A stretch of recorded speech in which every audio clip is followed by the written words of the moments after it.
Halo Sobat Maya, welcome back to my YouTube channel, Sudarsan Glory. Apa kabar Sobat Maya semuanya? Saya harap semuanya seperti biasa ya, selalu sehat, selalu bahagia, dan makin sukses.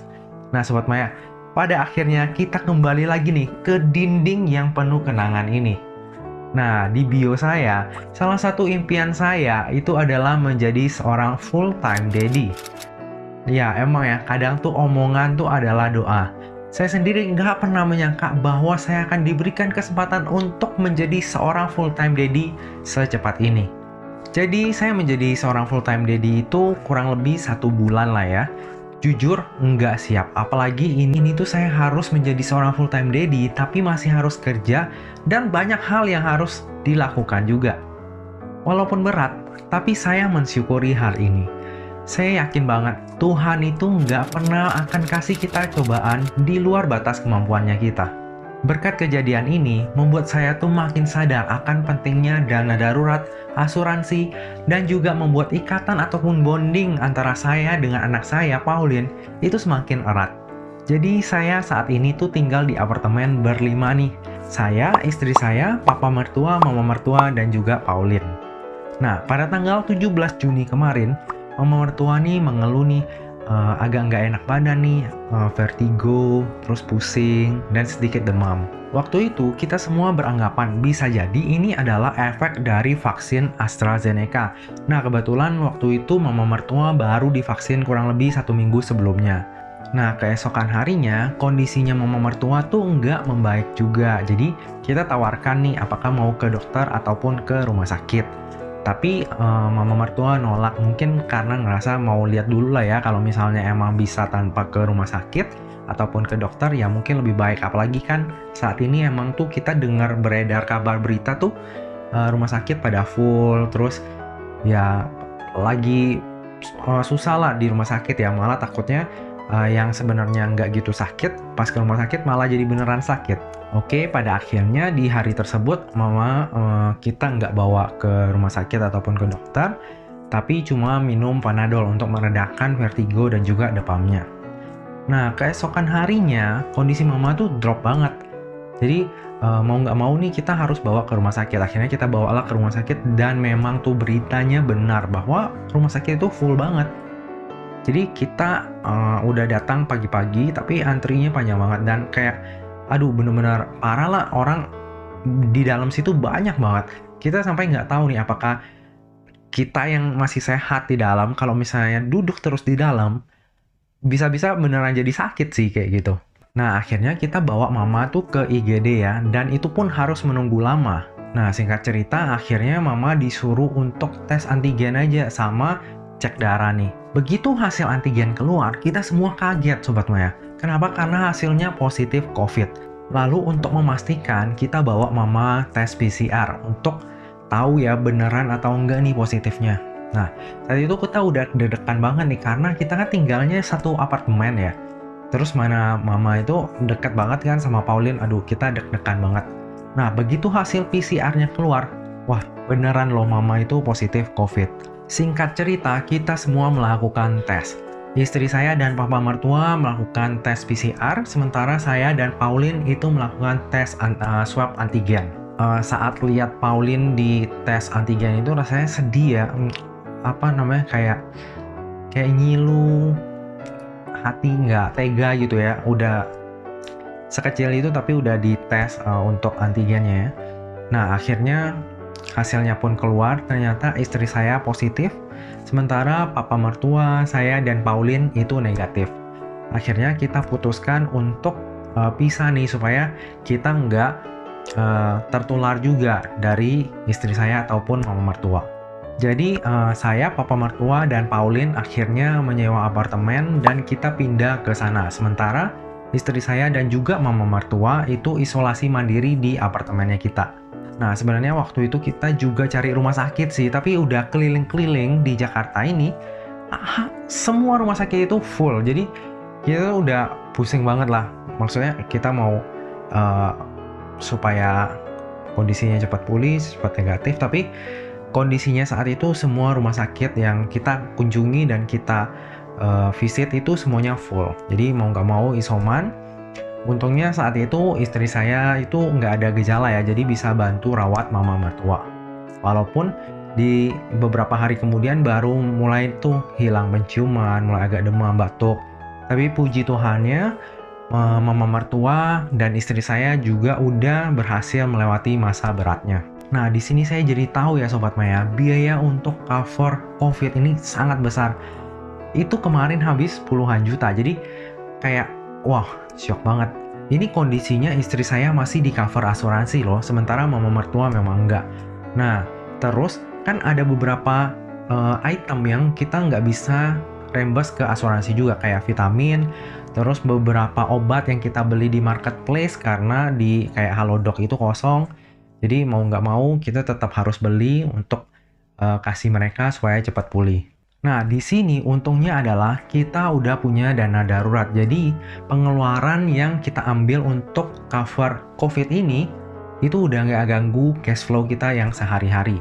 Nah, jadi istri saya dengan adik-adiknya itu udah punya dana darurat sendiri. Terus keluarga saya juga udah punya dana darurat. Jadi, amit-amit kalau ada kejadian kayak gini, kita tuh udah nggak ambil dari kantong kita, tapi ambil dari dana daruratnya. Dan itu sangat ngebantu Sobat Maya. Makanya saya tekankan sekali lagi, kalau misalnya Sobat Maya, kita mau investasi itu boleh-boleh aja. Tapi jangan lupakan hal yang terpenting, yaitu dana darurat itu harus dipersiapkan. Jadi kayak saya ada dana darurat, saya dan istri saya ada dana darurat, istri saya dan keluarganya ada dana darurat. Kenapa? Tujuannya kalau misalnya terjadi sesuatu yang nggak diinginkan, itu kita bisa ambil dana dari dana darurat tersebut tanpa mengganggu cash flow-nya kita. Oke, singkat cerita, akhirnya dimulailah perjalanan saya menjadi seorang full-time daddy. Asli, awalnya tuh berat banget. Aduh, hampir nggak kuat lah. Saya tuh sampai minta cuti ke kantor ya. Untungnya bos saya juga baik dan pengertian, akhirnya dikasih cutinya. Nah, akhirnya saya mulailah tuh. Di awal saya dikasih kayak contekan lah sama istri saya. Nah, kayak gini ya contekannya. Jadi ada jadwalnya, terus cara-caranya juga. Sebenarnya saya juga udah bantu ngurusin Pauline itu dari kecil ya, cuma nggak sepenuhnya. Jadi kayak ganti popok itu sebenarnya udah bisa. Terus kasih makan gitu juga udah bisa. Suapin, mandi sebenarnya udah bisa. Tapi itu pas dia masih kecil tuh di bawah setahun. Nah, setelah itu karena kesibukan juga saya udah mulai jarang dan sekarang dikasih kesempatan lagi untuk melakukan hal tersebut. Jadi dari pagi-pagi gantiin popok, kasih makan pagi, siang, malam, terus kasih snack, buah, potongin buah kayak gitu ya, kasih vitamin, gosokin giginya kayak gitu, sampai ke kasih susu juga saya lakuin. Tentunya ini saya terbantu banget sama papa mertua ya, pengertian juga ya. Jadi papa mertua tuh bantuin saya. Kalau enggak, waduh, tepar banget.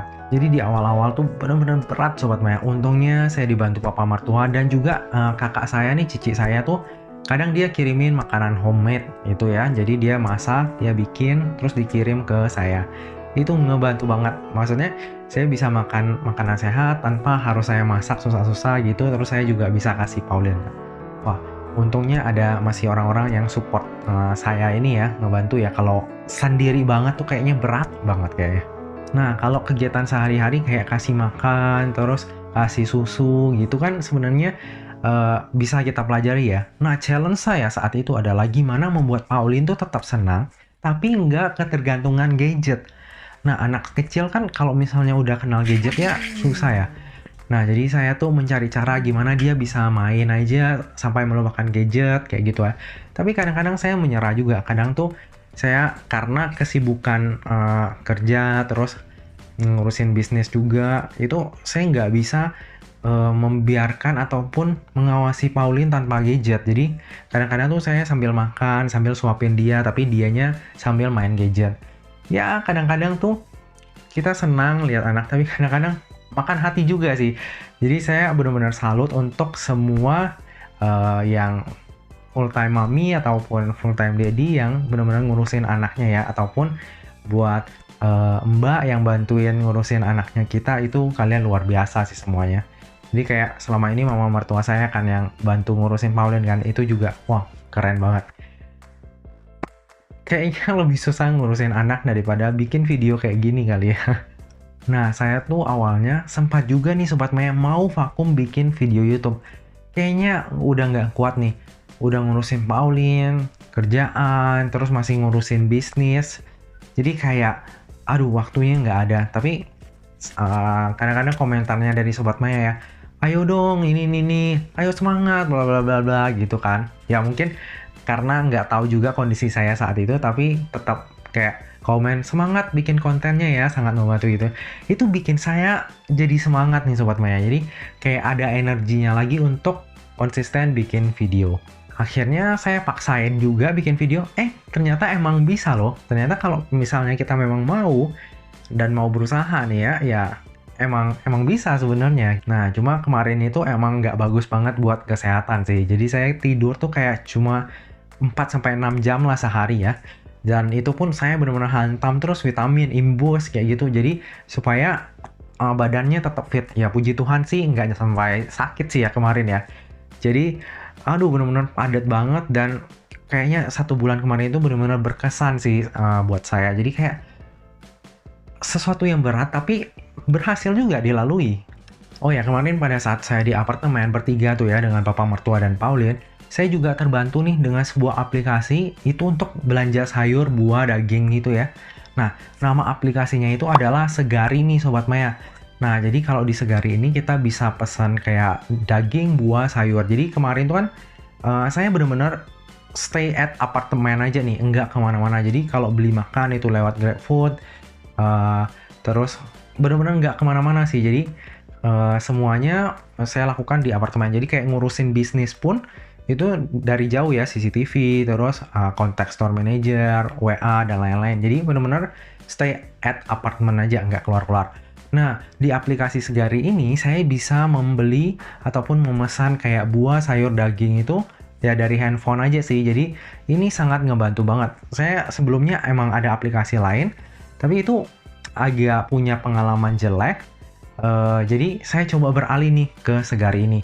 Sebetulnya Segari ini saya udah pakai di semenjak kayak April Mei ya kalau nggak salah ya.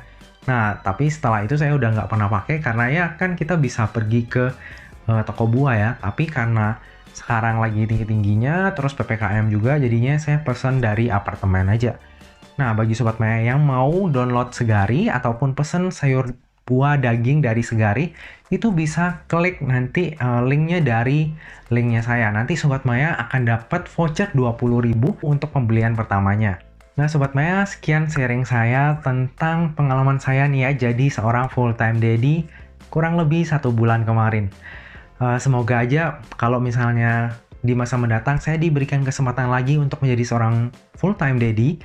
Di saat tersebut, mental saya juga kemampuan finansial saya sudah lebih baik dari hari ini. Nah, untuk Sobat Maya semuanya ataupun bagi keluarganya Sobat Maya yang saat ini sedang berjuang melawan COVID ataupun masalah dalam hidupnya, tetap semangat, tetap percaya, dan jangan menyerah. Kita pasti bisa melewati cobaan dan masalah ini. Badai pasti berlalu. Nah, Sobat Maya, akhir kata, jangan lupa jaga kesehatan, jangan lupa untuk selalu bahagia, dan semoga perjalanan investasi kita selalu cuan bareng-bareng ya. Sampai jumpa di video selanjutnya. Dah!